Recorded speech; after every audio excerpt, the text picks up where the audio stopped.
Hi, I'm Amanda Cromhout. I'm the CEO and founder of Truth Loyalty, and I'm the founder of the Blind Loyalty Trust. And right now, let's head to the main event, which is the Loyalty Personality Quiz.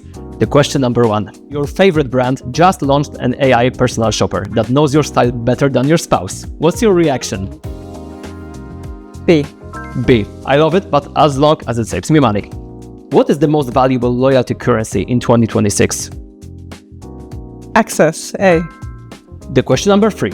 You're looking at the engine of your company's loyalty program. What is the number 1 priority for you? Reliability. Okay. The question number 4. A customer hasn't engaged in 3 months. What's your AI-driven strategy here? A. Something for their new life. Great. And the last question, it's 2026. What's the ultimate status symbol in the loyalty world? I would say B and C could be the same, but B. B, the community.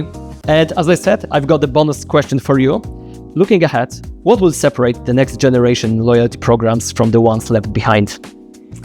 I think the separation will be a lack of separation, so that the brand experience and the loyalty experience are so integrated the customer doesn't even feel the difference.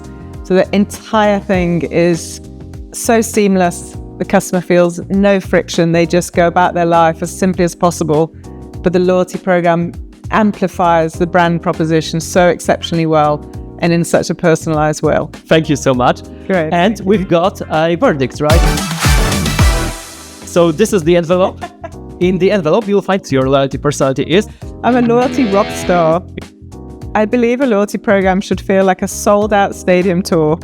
I use data to find my biggest fans and keep them cheering with exclusive access and wow moments. I balance high-tech strategy with a creative magic that keeps your audience coming back for an encore. So is it true? Do you agree with our verdict? Yeah, it's nice. It's not just about selling and discounts. Yeah. Also, I can't argue with a rock star.